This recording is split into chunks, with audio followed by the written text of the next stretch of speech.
চট্টগ্রাম আমার খুব ভালো লাগে। চট্টগ্রামে একটা বাড়ি করার আমার বড় ইচ্ছা। উনি অনেক গল্প গুজব করতেছিলাম, কথাবার্তা বলতেছিলেন আমার সাথে। তো কথাবার্তা বলার পরে তো এক পর্যায়ে উনি বলতে চাচ্ছিলেন যে দলটা কেমনভাবে চলতেছে। আমরা বলতেছি তার দল ভালো চলতেছে। তাহলে কিছু নাস্তা পানির ব্যবস্থা করলেন, উনি করলেন না, মানে প্রশাসন তো করা হলো, ওগুলো আমরা উনি আপ্যায়ন করলাম, আমরা আমার হওয়ারও করলাম। উনি এক পাশ যে হাসতে হাসতে বললো, তখন আনিস সাহেব আমাদের বিএনপিতে ছিল, বেস্ট আনিস, তখন উনি এমপি ছিল। আনিসকে নিয়ে আমাকে নিয়ে উনি বেলকনি আছে করিডোরের ওখানে গেলেন দিয়ে বললেন যে চট্টগ্রাম আমার খুব ভালো লাগে, চট্টগ্রামে একটা বাড়ি করার আমার বড় ইচ্ছা। তো আমাকে ঠাট্টা করে বলতেছে, ও জাহাঙ্গীর তো আমাকে জায়গা দেবে না, আনিস তুমি একটা জায়গার ব্যবস্থা করো। আনিস বললো সব ঠিক আছে, আমি ব্যবস্থা করবো। এটা বলে কথাবার্তা হাসাহাসি করে কতক্ষণ পরে উনি বললেন যে ঠিক আছে, এই বিকাল আবার দেখা হবে আমার সাথে, বিকালে একটু কিছু কিছু কিছু ওই মানে ইলাইট পিপলদের সাথে একটা বৈঠক আছে, ওই বৈঠকের পর আবার দেখা হবে, ওখানে আরও কথাবার্তা হবে। তো উনি চলে গেলেন, ওনার বেডরুম চলে, আমরা সবাই চলে আসলাম। উনি মসজিদে গেলেন, চন্দ্রপুরে মসজিদে নামাজ পড়লেন। আমাকে বললো তুমি নামাজ কোথায় পড়বো? আমি আমি নিজের বাসায় বলবো, বাড়িতে বলবো। উনি যে চন্দ্রপুরে পড়তো উনি আমাকে বলেন না সেটা। তারপর তো আমরা খাওয়া দাওয়া আসা ইয়ে করলাম। বিকালে 6টার সময় যথাবিহিত সার্কুলারে গেলাম। ওই তাও আবার লিস্টেড পার্সন, লিস্টের বাইরে কেউ না। 6টার পরে ওই চট্টগ্রামের বিশিষ্ট ব্যক্তিবর্গকে নিয়ে উনি সভা শুরু করলেন। ওখানে সভাতে কথাবার্তা বললেন, সবার সাথে আলোচনা করলেন, করে খাওয়া দাওয়া খেতে গেলেন রাতে 8টার সময়। উনি খাওয়া দাওয়া করার পরে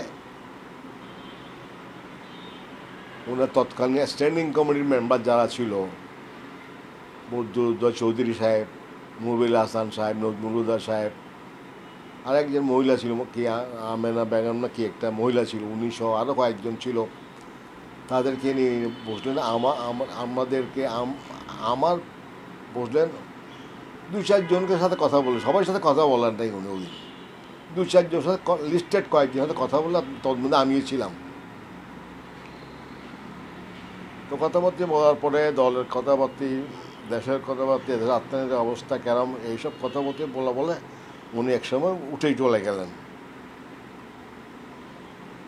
উঠে যাওয়ার পরে আবার উনি আসলেন, এসে বললেন যে জাহাঙ্গীরকে একটু আমার হাতটা দেন। তো আমি বললাম এত লোক থাকার এত লোক, নেতা নেতা আছে, এত কিছু আছে, আমাকে নিয়ে যাচ্ছেন কেন উনি ওনার বেডরুমে? ওনার শয়ন কক্ষে আমাকে নিয়ে গেলেন। তখন রাতের 12টা। আমি বসলাম, উনি গেঞ্জি পরা পায়জামা পরা অবস্থায় ছিলেন। দেখলাম আর ছোট একটা বিছানা, এক গ্লাস পানি, একটা গ্লাস ঢাকনা দিয়ে ঢাকা আছে, আর কিছু দেখলাম না। তো আমি বসলাম, আমাকে চেয়ারে বসালেন, উনি চোখে দিয়ে বসলেন, খাটে বসলেন আর কি। বসার এক পর্যায়ে বলতেছে যে দেখো, বিএনপি দলটা আমি গড়ে তোলার পেছনে আমার একটাই উদ্দেশ্য, আমি ওই দলকে ব্যবহার করে রাষ্ট্রীয় ক্ষমতা যাওয়ার কোনো আমার ইচ্ছা নাই, আর তোমাদের কেউ রাষ্ট্রীয় ক্ষমতার ভাই করার আমার ইচ্ছা নেই। আমার উদ্দেশ্য একটাই, এই বিএনপি এদেশে স্বাধীনতা সার্বভৌমত্বের পাহারাদার হিসাবে কাজ করবে। দেয়ার দিকে পাহারাদার কিসের? স্বাধীনতা সার্বভৌমত্ব রক্ষার তোমরা হচ্ছে পাহারাদার। ওই জন্যই আমি এই দলকে প্রতিষ্ঠা করছি এবং গড়ে তোলার চেষ্টা করছি। তাই বললাম স্যার আপনি এত বেশি উদ্বিগ্ন হচ্ছেন কেন? কোথায় আপনার স্বাধীন সার্বভৌমত্ব কোন জায়গায় কোন জায়গায় আহ, আপনি ইয়ে ইয়ে এই দেখো হিলটেকের দিক দিয়ে আমার স্বাধীন সার্বভৌমত্ব স্বাধীন সার্বভৌমত্ব ইয়ের মিশে আপনার কি হুমকির মুখে। আপনার ওই তালপেট্টি দেখছো তো বঙ্গোপসাগরে, সেখানে আমাদের সম্মুখীন। সেভেন সিস্টার দিক দিয়ে আমাদের স্বাধীনতা সার্বভৌমত্ব সম্মুখীন। তো সেই জন্য আমাদের সবচেয়ে দরকার হচ্ছে একটা, আমার তো দেশের সেনাবাহিনী আছে, অনেক আছে, কিছু আছেন, তারপরেও একটা ভাইটাল একটা ফোর্স যদি আমরা যদি দেশে গড়ে তুলতে না পারি, তাহলে আমাদের স্বাধীনতা রক্ষা করা আমাদের কঠিন হয়ে পড়বে। দেড় সময় আমি এই বিএনপির প্রতিষ্ঠা করছি। তোমাকে একটা কাজ দিচ্ছি আমি, তুমি কী কাজ? আমি একটা প্রশিক্ষণ কেন্দ্র করবো চট্টগ্রামে। সেখানে আমাদের কর্মীদেরকে বিভিন্নভাবে মেন্টালি ফিজিক্যালি তাদেরকে বিল্ড আপ করতে হবে। বিল্ড আপ করার জন্য এটা দরকার, একটা অফিস, একটা ভালো স্থাপনা দেখো যেখানে আমরা সবাইকে নিয়ে এখানে আমরা একটা ট্রেনিং স্কুলের মতো করতে পারি। তো আমি হয়তো ইয়েকে পাঠাবো, ফিরোজ নূরকে পাঠাবো, তুমি তাড়াতাড়ি এটা দেখো। তারপরে বললো যে সলিমুল্লাহ ভাইকে আমি বলছি একটা যুব সমাবেশ করার জন্য চট্টগ্রামে স্টেডিয়ামের মাঠে। আর তুমি তো তোমারটা করছো, ছাত্র সমাবেশ করছো, এটা বেশ ভালো হয়েছে, সাকসেসফুল হয়েছে, এই জন্য তোমাকে ধন্যবাদ।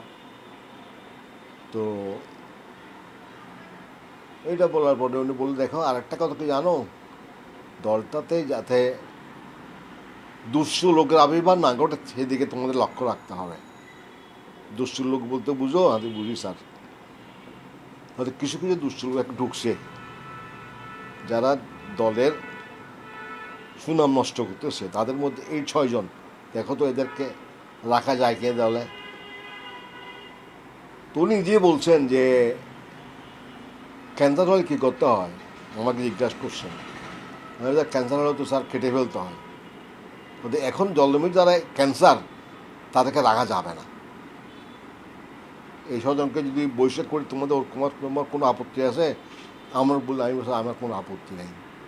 তো উনি ওই দিনে ওনার সাদত বরণের আগে উনি ওদের কি দল থেকে কী করছে, বৈশাখ করছে। চট্টগ্রামে চট্টগ্রামে জাফরি, নাসিম, বাপ্পি বড়ুয়া, এরকম 6 জন। আরও বলে গেছে, আটগুলোকে বলে গেছি, 3 জন নাম মনে আছে। বাপ্পি বড়ুয়া, নাসিম, জাফরি, আরও ভুলে গেছি, দীর্ঘদিনের ব্যাপার। তো আমি বললাম ঠিক আছে স্যার, আমরা আপনার সাথে আমরা একমত।